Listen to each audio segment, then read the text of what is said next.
ঘর গিন্নির মতো কোমরে ওড়নার আঁচল গুজে রান্নাবান্না করছে পদ্মজা। তারমল কোমরে ব্যথা হে। তিনি রান্না করতে আবার পদ্মজা রাঁধতে দিলেন না। মোর্শেদও বললেন, বেদনা লইয়া রান্ধা লাগাবো না। তোমার মাইয়া যখন রাতে পারে হে রান্ধক। সেই সবধি হেমলতা হার মানলেন।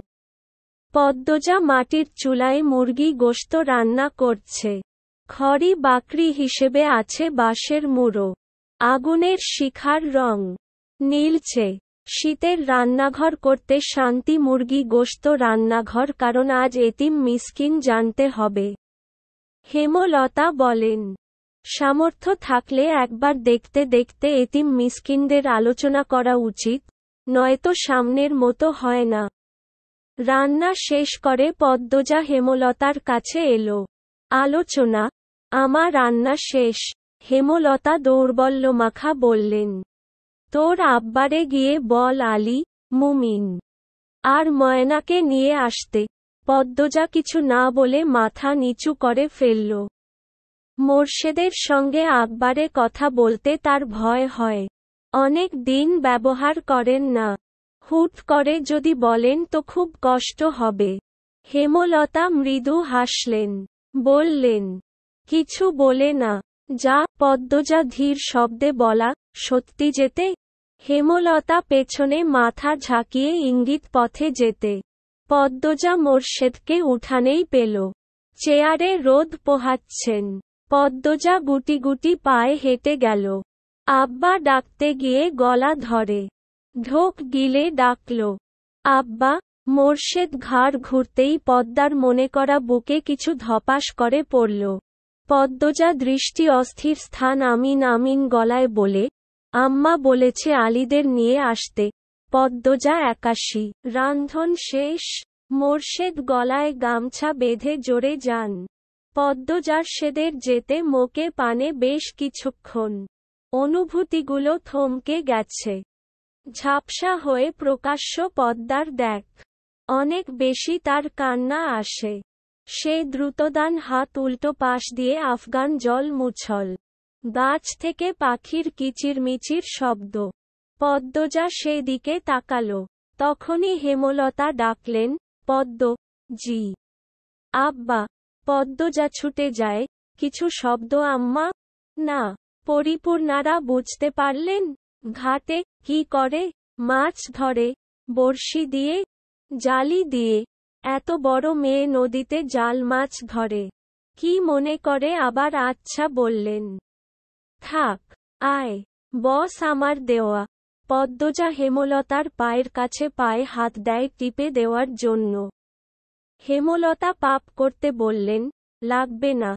শাড়ি আঁচল দিয়ে পদ্মার কপালের ঘাম মুছে দিয়ে কোমরের কষ্টটা বললেন, চিন্তা করি না। তোর আব্বা কিছু বলছে? না। আম্মা। ভালো আম্মা। আব্বা এত পাল্টা কিভাবে? পদ্মজা নিজের আগ্রহ দমে রাখতে পারল না। হেমলতা মৃদু হাসলেন। উদাস হয়ে টিনের জন্যে বললেন, শুনে আমার তোর বা ভালো মানুষ। কিন্তু পথের পর ভালো মানুষই পাসনি। কারণ তার মগজে মন্ত্রে মানুষ ছিল। অন্যের নিয়ন্ত্রণ ছিল। এখন আর কেউ নিয়ন্ত্রণ না করে তাই পালাচ্ছে। তোর বা ব্যক্তিত্ব নেই। সাধারণ স্বকীয়তা নাই। অন্যের কথায় নাচে ভালো। শেষ কথাটা হেমলতা হেসে বললেন। পদ্মজা কিছু কথা না। হেমলতা শুয়ে পড়ুন। আজ তারিখ দিন বিশ্রাম নিবেন। পরবর্তীকাল অনেক কাজ। অনেকগুলো কাপড় জমেছে। ৮২ রূপক্ষণিকের, চিরস্থায়ী। এটা আব্বা শেষ বয়সে এসে পৌঁছেছে। তিনি সেকেন্ড কয়েক কথা বলতে বলতে না। পদ্মজা খুলতে উঠতে, হেমলতা অবিশ্বাস্য স্বরে প্রশ্ন ছুড়েছেন, এই খবর সমস্যায় পেলি? পদ্মজা ঘাড় ঘুরিয়ে বলতে, আমি তো তোমারই মেয়ে। আম্মা। তোমার এত বড় দুঃখ আমি জানব না? পদ্মজা খুলে গেল। স্থলে গেল হেমলতার অবিশ্বাস্য চাহনি। উত্তরবেলা হেমলতা ঘর থেকে বের হয়। অনুশীলনে আরাম। পূর্ণাই ভর্তা করছে। বরদা প্রেমা। পদ্মজাকে দেখা গেল না। নিশ্চয়ই ঘাটে আছে। নিশ্চিত তো নেই। তিনি পূর্ণাকে জিজ্ঞাসা করলেন, প্রান্তে? পূর্ণা কয়েক সেকেন্ড ভাবল কি উত্তর দিন। ভয়ের কথা বললেন, জানি না। আম্মা, জানিস না কি? তিনি বলেছেন প্রেমকে ধরলেন। প্রান্ত প্রশ্ন রে প্রেম? প্রেম সহজ স্বরে জানা, আমরা মানুষ ঘাটে ছড়া। ঠিক উঠানে ছিল। তারা এসেছেন। হেমলতা গলা উঁচিয়ে বললেন, কোন পাশও জানি না। সাথে নিয়ে বন্ধু করতে না। একা একা কেন? পড়ে গেছে ছেলেটা।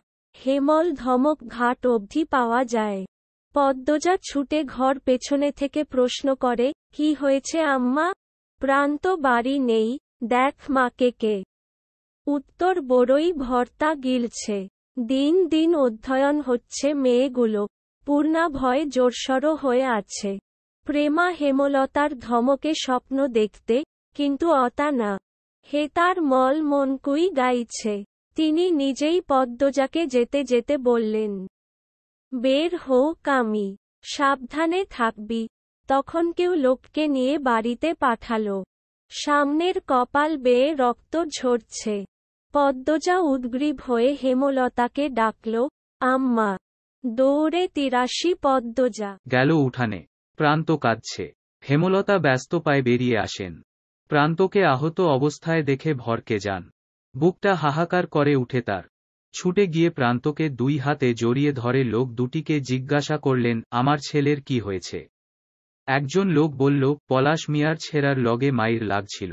হেই ছেঁড়ায় পাথর দিয়া ইরা মারছে কপালে আর ফাইটটা গেছে। মোরশেদ লাহারি ঘরের সামনে গাছ কাটছিলেন। চেঁচামেচি শুনে চলে আসেন।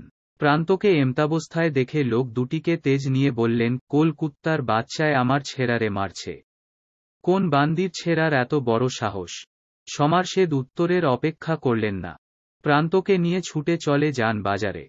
হেমলতা রয়ে গেলেন বাড়িতে। বাজারে আজ হাট বসেছে। মোরশেদ হেমলতাকে নিষেধ করেছেন সঙ্গে যেতে। বাড়িতে থেকে হেমলতা হাঁসফাঁস করছেন। প্রান্ত একা বড় হয়েছে। কতবার কতরকম আঘাত পেয়েছে, দেখার কেউ ছিল না, সবসময় মিনমিনিয়ে কেঁদেছে। এমন বাচ্চা ছেলের এত বড় আঘাত পেয়ে চেঁচিয়ে কাঁদার কথা। কষ্ট তো আর কম পায়নি। দাঁতে দাঁত চেপে সহ্য করেছে। হেমলতার ভীষণ কষ্ট হচ্ছে। পদ্মজা ঘরে লুকিয়ে কাঁদছে। পূর্ণা প্রেমা বাড়ির বাইরে বার উকি দিয়ে দেখছে তাদের আব্বা প্রান্তকে নিয়ে ফিরল কিনা। দেখতে দেখতে চলে এসেছে মেট্রিক পরীক্ষা। কেন্দ্র শহরে যেতে লাগে ৬ ঘন্টা। বাড়িতে থেকে পরীক্ষা দেয়া সম্ভব না। এদিকে কেন্দ্রের পাশেই মোরশেদের মামা বাড়ি। মামা নেই, তবে মামাতো ভাইয়েরা আছে। কথাবার্তা বলে সেখানেই ১.৫ মাসের জন্য হেমলতা আর পদ্মজা উঠল। মোরশেদ বাকি ২ মেয়ে আর প্রান্তকে নিয়ে বাড়িতে রয়ে গেছেন। হেমলতা পদ্মজাকে নিয়ে আসার পূর্বে নিজে এসে দেখে গেছেন পরিবেশ কেমন। মোরশেদের ২ মামাতো ভাইয়ের মধ্যে একজন রাজধানীতে থাকে। আরেকজনের বয়স হয়েছে অনেক। ছেলে মেয়েদের বিয়ে দিয়ে বউ নিয়ে একাই থাকেন। ছেলেরা শহরে চাকরি করে। পদ্মজার জন্য উপযুক্ত স্থান, তাই আর অমত করলেন না। ৮৪। মোরশেদের ভাইটি বাড়িতে আছেন। তার নাম আকবর হোসেন। পুরনো ৬০-এর বেশি হবে। তবে আকবর হোসেনের স্ত্রী জয়নবের পুরনো খুব কম, হেমলতার পুরনো। হেমলতা আকবরকে ভাইজান বলে সম্বোধন করেন। দালান বাড়ি। বড় সময় থাকে। ফলে পদ্মজা মন দিয়ে পারছে। ভালো করে চেষ্টা করুন। মলতা অবশ্য আকবর হোসেন হেকে সমীক্ষার প্রতীক। শীতল প্রকৃতির লোক। তবে বিশ্বাসী। রাতের খাবার আকবর হোসেনের সাথেই হয়। হে মলতা নেতার মূল্য নিয়ে আসা। আকবর সাংগঠনিক কিছু এগিয়ে রাখতে অনুরোধ না। তার অন্যের হয়ে হওয়া হেমলতার আত্মসম্মানে দল। তিনি কথায় তথ্য জানতে। আকবর তথ্য এবং জয়নবের নকশিকাঁথা খুব পছন্দ করেন। তাই তিনি অতিরিক্ত সময় নকশিকা সেলাই করছেন। যতক্ষণ পদ্ম পরীক্ষা দেয়, ততক্ষণ হেমলতা কেন্দ্রের ফলাফল বা পরের অপেক্ষা। অনেক রাত অবধি পদ্মজা পড়ে। আজ অনেকক্ষণ ধরে কি ভাবছে। হেমলতা মনে মনে প্রশ্ন জিজ্ঞাসা, কি ভাবছিস? পদ্মজা এক নজরে হেমলতাকে বিতর্ক দৃষ্টি নিল। হেমলতা পুলিশকে জানার জন্য। পদ্মজা দ্বিধা নিয়ে। রাগ করবে না তো? হেমলতা পদ্মজাকে পরখ করলেন। বললেন, কি জানতে চাস? পদ্মজা আদিক ওদিক দেখ বুলায়। কিভাবে শুরু করবে উঠতে পারছে না। 2 মিনিট পর নীরবতা জানালেন, দুপুর থেকে আমার খুব জানতে ইচ্ছে হচ্ছে। হানিফ মামাকে কে মারল? তোমার সাথে মামার কি কথা হয়েছিল? হানিকে। তুমি তোমার অন্য কারণ। কিন্তু ফিরে এলে। খুনো আমি স্বাভাবিক এটা ভাবি। কখনো উত্তর পাই না। মনে অনেকগুলো সাজাই। কিন্তু বিষয়গুলো না। সব কাগজি খাপছাড়া। এলোমেলো, কাল পরীক্ষা। আর আজ আমি বন্ধ করছি। হে মল তার বন্ধু। এখনো পদ্মজা ভয় পেয়ে গেছি। তবে কিঞ্চিত আশা মনে করে